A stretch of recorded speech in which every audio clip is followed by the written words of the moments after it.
Waouh, regardez-moi ça les gars. Neye repère une femme nommée Ashley, dont il admire immédiatement le physique imposant.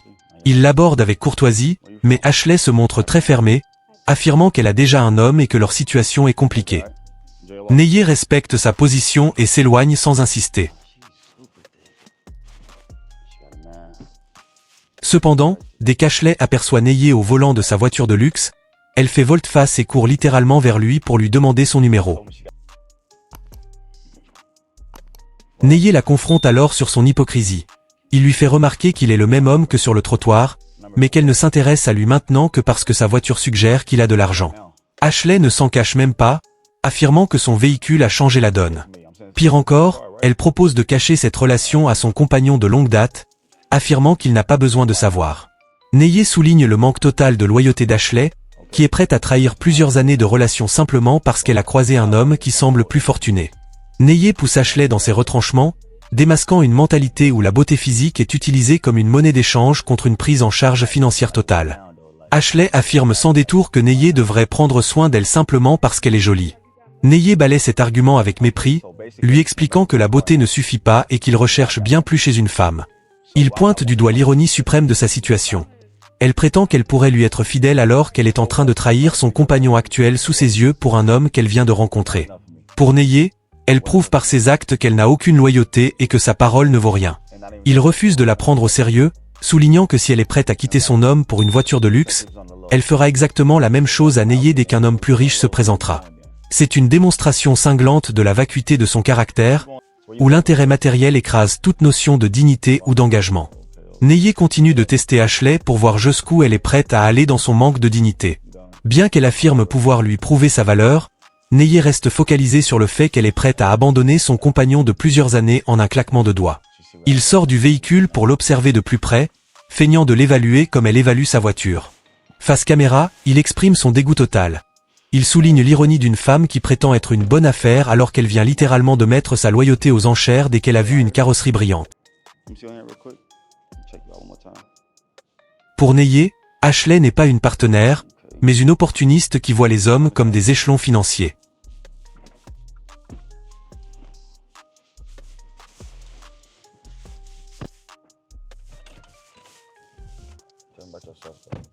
Neye pousse Ashley à la confession totale, révélant une mentalité de dépendance absolue.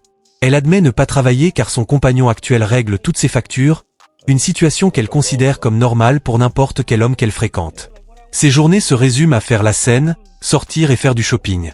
Lorsqu'il l'interroge sur ses rêves, elle évoque vaguement vouloir devenir infirmière, RN, mais sans aucune conviction ni urgence, se reposant entièrement sur le confort financier que lui offre son partenaire.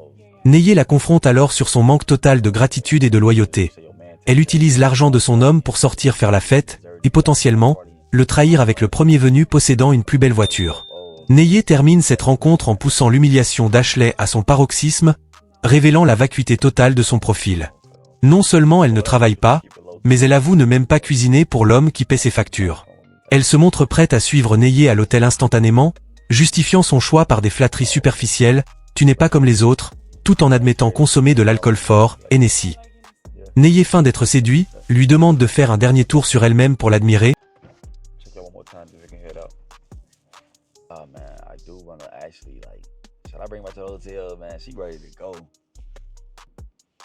Au moment où elle s'exécute, il lui lance un « je passe mon tour, bonne journée », cinglant, la laissant seule sur le trottoir. « Abonne-toi ».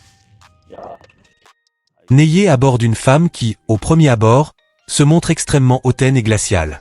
Elle refuse même de lui donner son nom, répondant ironiquement qu'elle est « flattée », « flattered », pour couper court à la discussion, tout en affirmant qu'elle n'a pas de temps pour les « jeux ». Neye, toujours respectueux, s'en va. Cependant, dès qu'il repasse à sa hauteur au volant de sa Lamborghini, elle change radicalement de ton. Elle vient vers lui et demande une opportunité de se « racheter ». L'hypocrisie atteint ici un nouveau sommet. La jeune femme avoue sans aucune honte qu'elle ne respecte que les hommes qui ont du « mouvement », motion, c'est-à-dire des signes visibles de richesse. Elle explique que voir un homme marcher est pour elle un signe de manque de statut, alors que le voir dans une Lamborghini change tout. Neye la piège immédiatement sur son mensonge initial. Elle lui avait fait croire que son nom était « flattered », mais maintenant qu'elle voit la voiture, elle lui révèle son vrai nom, Nia. Neye souligne l'ironie de la situation. Elle qui disait ne pas aimer les jeux est en train de jouer le jeu le plus malhonnête qui soit. Nia propose alors de monter dans la voiture pour lui montrer du bon temps, en guise d'excuse, mais Neye, lucide, exige d'abord des excuses formelles pour son impolitesse gratuite sur le trottoir. Il expose ainsi une femme qui n'est pas attirée par l'homme, mais uniquement par le prestige social et financier que représente son véhicule. Neye pousse Nia, ou Rebecca, selon ses mensonges successifs, à assumer ses actes. Quand elle refuse d'abord de s'excuser, il reste ferme. Sans excuse, pas de discussion. Prête à tout pour monter dans la Lamborghini, elle finit par lâcher un « je suis désolé » forcé pour son impolitesse. Neye lui rappelle alors une leçon essentielle. On ne peut pas juger tous les hommes selon les mêmes critères superficiels. L'hypocrisie de la jeune femme est totale. Après avoir menti sur son nom, Flattered, elle prétend maintenant s'appeler Nia, avant que Neye ne la démasque à nouveau, l'appelant Rebecca pour tester sa réaction. Elle avoue être originaire du Michigan et vivre à Houston depuis 4 ans. Neye, toujours sceptique, la fait tourner pour l'inspecter physiquement, ce qu'elle accepte avec complaisance car elle voit en lui un homme à succès. Cependant, le doute plane sur sa sincérité. Elle hésite longuement avant de confirmer qu'elle est célibataire, ce qui suggère qu'elle est prête, elle aussi, à nier l'existence d'un compagnon pour avoir une chance avec le propriétaire d'une voiture de luxe. Neye sort du véhicule et souligne face caméra que son énergie a complètement changé. De glaciale et insultante, elle est devenue soumise et flatteuse uniquement par intérêt matériel. Neye et Nia, qui a fini par confirmer son prénom après avoir joué sur l'ambiguïté, entament une phase de séduction plus détendue, mais toujours marquée par le statut social. Nia suggère d'aller boire du vin blanc doux, Riesling ou Sauvignon blanc, tandis que Neye affiche ses goûts de luxe en mentionnant des filets mignons. Nia tente immédiatement d'orienter le choix du restaurant vers des établissements prestigieux comme Steak 48, prouvant qu'elle connaît très bien les endroits où l'on dépense beaucoup d'argent.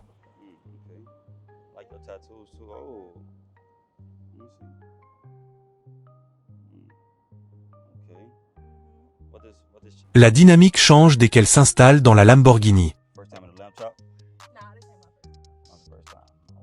Nia commence à complimenter les accessoires de Neye pour s'attirer ses faveurs, tout en précisant que ce n'est pas sa première fois dans une voiture de ce type.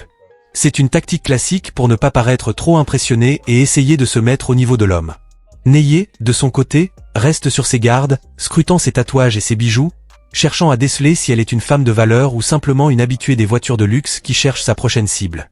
Le fait qu'elle demande à parler à l'intérieur pour éviter la commotion montre qu'elle apprécie l'exclusivité et l'intimité que procure le succès de Neye. Neye et Nia entament une discussion sur leurs valeurs et leurs attentes financières, révélant un fossé immense entre leurs deux mentalités. Neye explique la signification de son tatouage « Memento Mori », « Souviens-toi que tu vas mourir », un rappel de vivre pleinement, tandis que Nia montre ses propres tatouages, dont des écritures bibliques. Le masque de Nia tombe définitivement lors de cette séquence. Lorsqu'elle suggère que Neye devrait se faire tatouer son nom, elle précise aussitôt la condition. Il doit payer ses factures pour que son nom soit gravé sur sa peau. Elle se définit comme une femme d'affaires et une étudiante freelance, mais sa philosophie se résume à une phrase. Là où est l'argent, c'est là que je suis. Neye, perplexe, la confronte sur ses exigences. Nia affirme qu'elle ne sort qu'avec des hommes qui paient son loyer, ses séances de shopping et ses dîners, car elle estime que les hommes actuels n'arrivent pas à s'en sortir. Neye pose alors la question fatidique, « Qu'est-ce que tu fais pour mériter tout ça ?» Nia semble incapable de répondre autrement que par sa présence et son apparence, confirmant qu'elle voit les relations comme une transaction purement financière. Neye accule Nia dans un coin avec une logique implacable, révélant les contradictions de son discours. Lorsqu'il lui demande ce qu'elle offre en échange d'une prise en charge totale de ses factures, elle finit par mentionner les tâches domestiques, cuisine et ménage, et des tours de magie.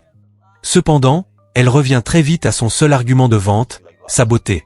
Le moment le plus révélateur survient lorsque Nia tente de vendre sa loyauté comme une denrée rare, affirmant qu'aucune autre femme n'est loyale de nos jours. Neye saisit immédiatement cette opportunité pour exposer son incohérence. Si elle prétend que toutes les femmes ne sont pas loyales tout en étant elle-même une femme, elle s'inclut logiquement dans son propre constat de méfiance. Il l'accuse alors de tenter de le manipuler et de faire du gaslighting, détournement de réalité. Nia, déstabilisée, essaie de se rattraper en parlant de manière hypothétique, mais le mal est fait. Neye démontre que son discours sur la loyauté n'est qu'une façade pour justifier ses exigences financières, alors que ses actes précédents, vouloir se racheter uniquement après avoir vu la Lamborghini, prouvent le contraire. Neye termine cette confrontation en mettant en lumière le gouffre entre ses principes et les attentes matérialistes de Nia. Alors qu'elle tente de se montrer tactile et séductrice pour l'amadouer, Neye reste de marbre et lui rappelle qu'elle n'est aimable que depuis qu'elle est assise dans une Lamborghini. Nia finit par avouer sans détour « J'aime les hommes qui ont de l'argent ». Pour elle, la fourniture financière est un prérequis immédiat. Neye lui oppose une vision radicalement différente. Il explique qu'il réserve son soutien financier et sa protection à une femme qui a prouvé sa valeur sur le long terme, comme une épouse ou une compagne fidèle. Nia est choquée d'apprendre qu'il ne compte pas l'entretenir ou lui donner de l'argent liquide simplement parce qu'elle est jolie et qu'ils sortent ensemble. Neye refuse catégoriquement l'idée de jeter de l'argent par les fenêtres pour une inconnue, affirmant que le respect et le soutien financier se méritent par l'investissement émotionnel et la loyauté. Neye achève cette rencontre sur une note de mépris total, exposant le raisonnement circulaire et mercenaire de Nia jusqu'au bout. L'hypocrisie de Nia atteint son paroxysme lorsqu'elle affirme qu'elle mérite d'être financée simplement parce qu'elle offre son temps, ce à quoi Neye répond que lui aussi offre son temps, sans pour autant exiger de paiement.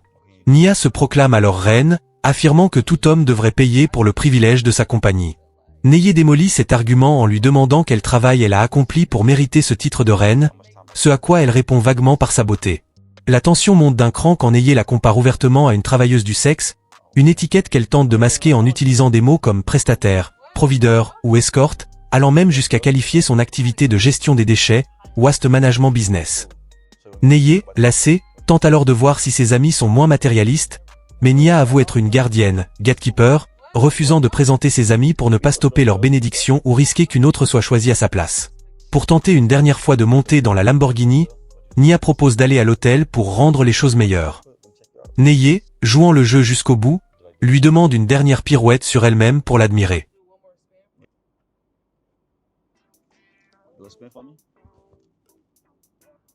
Une fois qu'elle a fini de parader, il lui lance un « c'est bon, je passe mon tour, bonne journée glaciale », la laissant seule sur le trottoir avec sa frustration. Abonne-toi.